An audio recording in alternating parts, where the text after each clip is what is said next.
on jälle taas selle mere ja purjetamise ja kõige selle vastu huvi tekkinud? Jaa, see on täiesti Eestis tuntav tõusev trend ja täpselt sama kehtib ka tegelikult Tallinna merepäevade kohta, et see on ju Tallinnas suurima külastatavusega üritus, mida siis, kui 8 aastat tagasi Eesti ajalooliste laevade selts hakkas Tallinna merepäevi korraldama, pisikeselt ja oma seltsi võimaluste piires. Mõni aasta hiljem liitus Tallinna linnavalitsus, pani oma õla alla, sest ega meie laevaselts ei oleks suutnud sellises mahus üritust korraldada.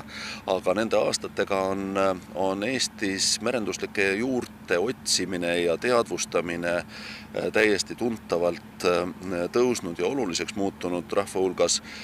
Ja üks oluline erinevus, kui me võrdleme näiteks ka siin samas Kotkas või traditsioonilises Lääne-Euroopas, siis juurte otsimise ja pärandiga tegelevad traditsioonilises Lääne-Euroopas põhiliselt vanemad inimesed.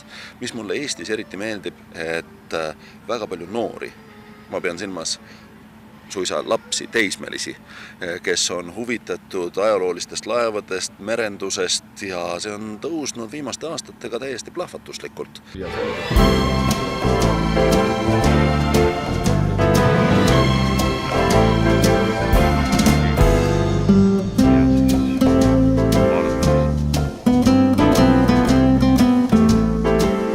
Jah, Kaisamoor on Eesti suurim vana purjelaev, aga Eesti ajalugu on nii õnnetu, Eesti laevu ju ei ole. Nüüd ometigi Tallinna merepäevadel oli rahvale vaatamiseks väljas ainus Eestis enne sõda ehitatud ajalooline purjelaev, mida on palju aastaid kõvasti restaureeritud ja nüüd on ta lõpuks jõudnud sellisesse restaureerimisjärku, kus teda sai juba rahvale näidata. Seal on muidugi veel töid teha, aga laev juba sõidab. See on väga märgilise tähtsusega asi.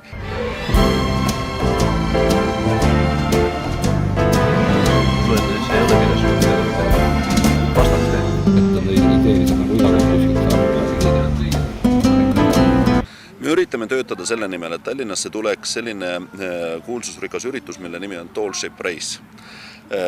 Tall Ship Race, kus osaleb tavaliselt umbes 100 ajaloolist suurt purjelaeva. Seilab ringi mööda maailma meresid. Linnad kutsuvad Tall Ship Race'i omale külla, see on umbes nagu olümpiamängude korraldamine, kus pikki aastaid seistakse järjekorras, et seda õigust üldse saada. Ja praegu me töötame selles suunas, et Tall Ship Race tuleks ühel heal päeval ka Tallinnasse. Et see on see märgilise tähtsusega saavutus, kuhu me üritame Tallinna merepäevadega jõuda mingi hetk. Mida on Tallinnal nagu Kotkalt õppida või üle võtta näiteks merepäevade puhul? No üks asi, mida me täna juba vaatasime, oli see osa Kotka merepäevadest, kus tutvustati keskkonnahoidu ja huvitavate selliste mänguliste tegevuste kaudu kas või, et ka see oleks kindlasti üks asi, mida me võiksime sellelt merepäevadelt Tallinnasse kaasa võtta. No vähemasti tundub niimoodi, et Kotka merepäevad on populaarsemad kui Tallinna omad, et kas meil on ka kasvuruumi nii palju kui Kotkal, et linn muutub lausa elanike hulgalt 4-kordseks? No arvestame seda, et Kotkas on 50 merepäevad, Tallinnas alles 5, nii et meil kindlasti on seda kasvuruumi, aga loomulikult meie merepäevade kasvamine tähendaks ikkagi seda, et me peaksime aina rohkem mereäärt kasutusele võtma, sellepärast et viimaste merepäevade järgi on küll nii, et need sadamad, kus me juba täna oleme, merepäevasid peame, et kui ilm vähegi peab, siis need on ikkagi puupüsti rahvast täis ja väike piir on ette tulnud.